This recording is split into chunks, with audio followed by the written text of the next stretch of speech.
ओर से आयोजित व्याख्यानमाला के आज के 74वें पुष्प में मैं आप सभी का स्वागत करती हूँ। पिछले सेशन से आदरणीय वैद्य प्रसाद कुलकर्णी सर हमें उदर संकल्पना के बारे में मार्गदर्शन कर रहे हैं, जिसमें लास्ट टाइम हमने उदर चिकित्सित जो अध्याय है उसमें का 8वें श्लोक तक देखा था। मैं सर से रिक्वेस्ट करती हूँ कि वे आगे के पार्ट पे आज हमें मार्गदर्शन करें। धन्यवाद। गणाधीशो गुणाधीशो विद्यानिधिर विनायकः कार्यारंभे सदा तस्मै गणेशाय नमो नमः। तो हमने उदर के संदर्भ में जो प्रास्ताविक विवेचन था वो पिछली बार देखा था कि उदर का वर्णन अधिकरण कहाँ पे है और उस अधिकरण का क्या महत्व है वो भी हमने देखा था। श्लोक क्रमांक 8 सर्वभूत हितायर्षिः शिष्येणैव प्रचोदितः सर्वभूत हितं वाक्यं व्याहर्तुम् उपचक्रमे। उसके बाद श्लोक क्रमांक 9 से लेकर 11 तक उदर के जो सामान्य संप्राप्ति है तो उस उदर सामान्य संप्राप्ति का वर्णन बीच में आ जाता है और बाद में श्लोक क्रमांक 12 से 14 तक उदर के निदान का वर्णन है, हेतुओं का वर्णन है। तो ये भी क्रम थोड़ा सा यूनिक है, थोड़ा सा अलग है। सबसे पहले निदान रहते हैं, बाद में संप्राप्ति विवेचन रहता है। यहाँ पे संप्राप्ति जो है, सामान्य संप्राप्ति जो है वो सबसे पहले आ जाती है और बाद में निदान का वर्णन आ जाता है। तो हम शुरुआत हेतुओं से करेंगे कि हेतु क्या है उदर के। तो उदर के हेतु समझने की कोशिश आज हम करेंगे। तो श्लोक क्रमांक 12 जो है चरक चिकित्सा स्थान अध्याय 13 श्लोक क्रमांक 12 पेज नंबर 491 उसमें हेतुओं का वर्णन अभी शुरू हो गया है। क्या कहते हैं वो? अत्युष्ण लवण क्षार विदाही अम्ल गरा अश्नात् मिथ्या संसर्जनात् रुक्ष विरुद्ध अशुचि भोजनात् क्लिहा अर्शो ग्रहणी दोषकर्षणात् कर्म विभ्रमात् क्लिष्टानाम् अप्रतिकारात् रौक्षात् वेग विधारणात् स्त्रोतसां दूषणात् आमात् संक्षोभात् अतिपूर्णात् अर्शो बाल शकृत रोधात् अंतर्स्फुटन भेदनात् अतिसंचित दोषाणां पापं कर्म च कुर्वताम् उदराणि उपजायन्ते मंदाग्नीनां विशेषतः। तो इस प्रकार से हेतुओं का वर्णन यहाँ पे आ जाता है। वो क्या कहते हैं? अत्युष्ण लवण क्षार विदाही अम्ल गर अश्नात्। तो ये जो अति उष्ण ये जो एडजेक्टिव है वो सबको लगाना है। अति उष्ण लवण, अति उष्ण क्षार, अति उष्ण विदाही, अति उष्ण अम्ल, अति उष्ण गर अश्नात्। तो ये तो क्लियर हो गया कि अति उष्ण, वृषम उष्ण ये प्रधान हेतु उन्होंने बताया है। अति उष्ण लवण क्षार, तो उष्ण गुण का अति उत्कर्ष, ये उदर के हेतुओं का सामान्यत्व है। वो सामान्य गुण है अति उत्कृष्ट उष्ण गुण।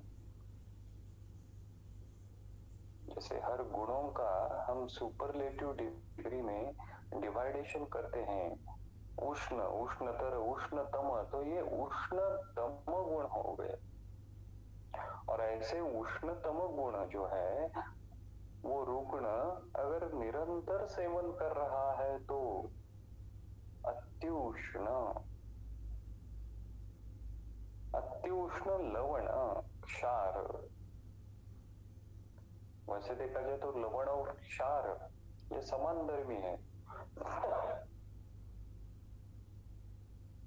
और उसमें भी लवण रस जो है वो अग्नि और जल महाभूत प्रधान है, हमको मालूम है।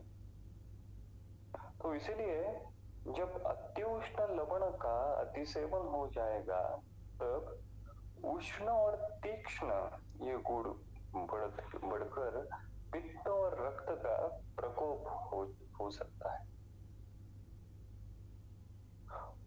और इसी कारण ये जो लवण रस है वो त्वक मांसाश्रय करके उस जगह पे अभिशंद निर्माण करता है और वो वहां पे शोथ जल संचित उत्पन्न करके उदर की निर्मित हो जाती है। हमने इससे पहले जो अध्याय देखा था श्वेत चिकित्सा, शोथ चिकित्सा अध्याय, उसमें भी यही हेतु आया था, लवण क्षार।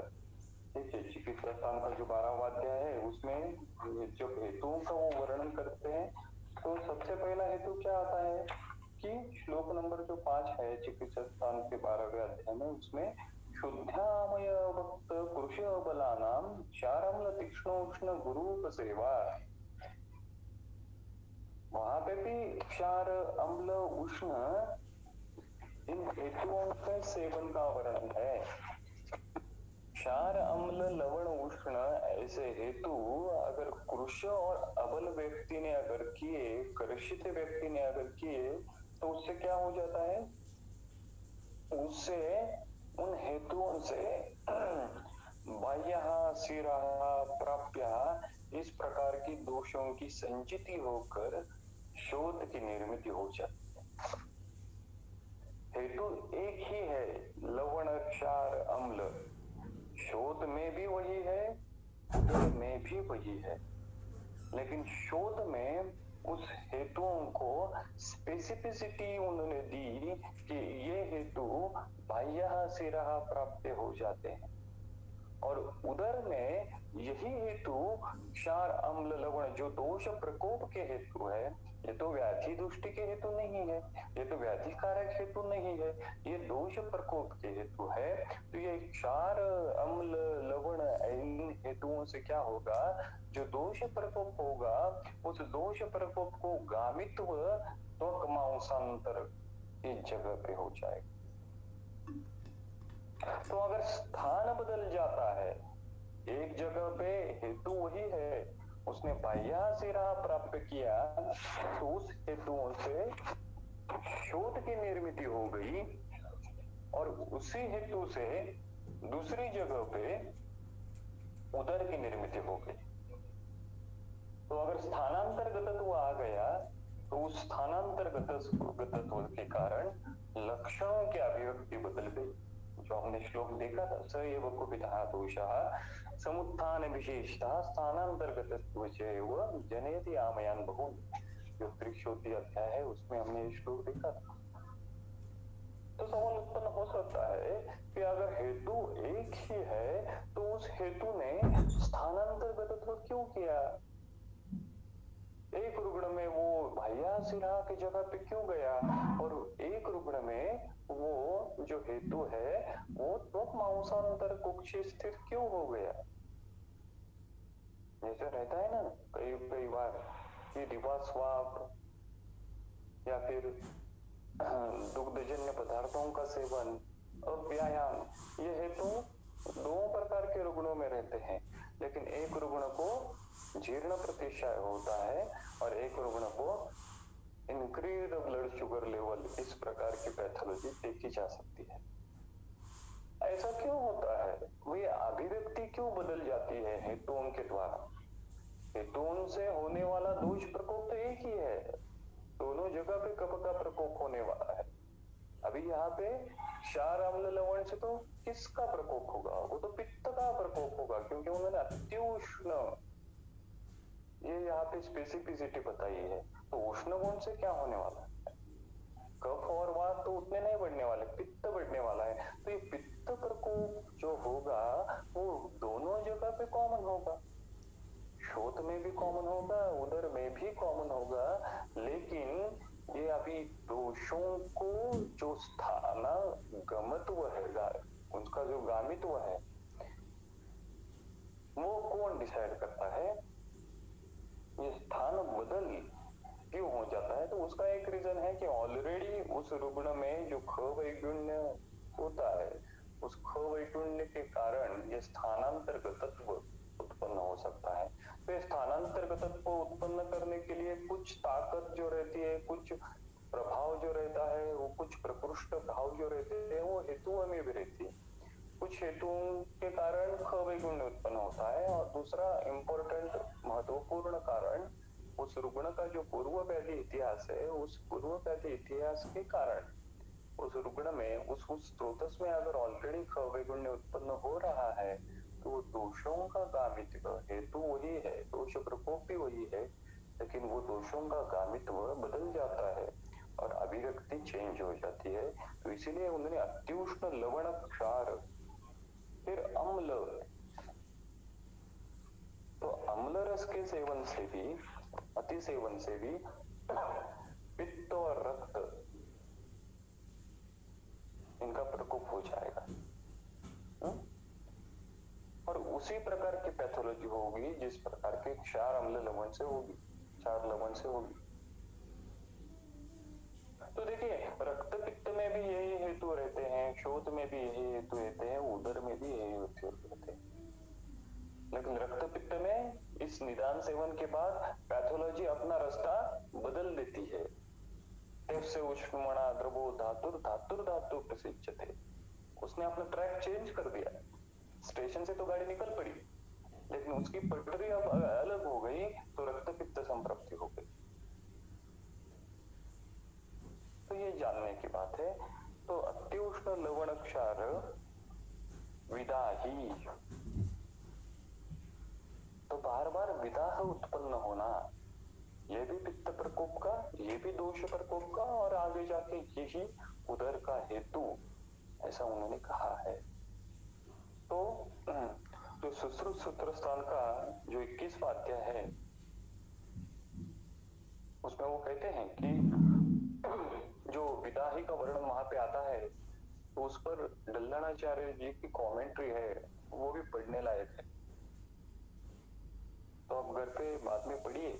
उसमें उन्होंने कहा है कि विदाही यानी क्या है, कि जिसमें अम्लोद्गार होते हैं, दाह होते हैं, तृष्णा होती है, और इसके साथ साथ और एक उन्होंने एक स्पेसिफिसिटी वहां पे कही, कृच्छम पाकम उपगच्छति। तो विदाही यानी क्या, जो पित्त प्रकोप की, अम्ल पित्त के लक्षण वहां पे दिखते हैं वो तो है, उसके साथ साथ ही कृच्छम पाकम उपगच्छति, जिसका पाक बहुत देर से होता है, उसको हम विदाही कहते हैं। तो ये विदाही पदार्थ बहुत इजीली पाक की तरफ नहीं जाते। जनरली अवस्था पाक की जो दूसरा अवस्था पाक रहता है, अम्ल अवस्था पाक, तो उस अम्लावस्था पाक में गृहिणी में ये विदग्धत्व की प्रक्रिया चालू हो जाती है।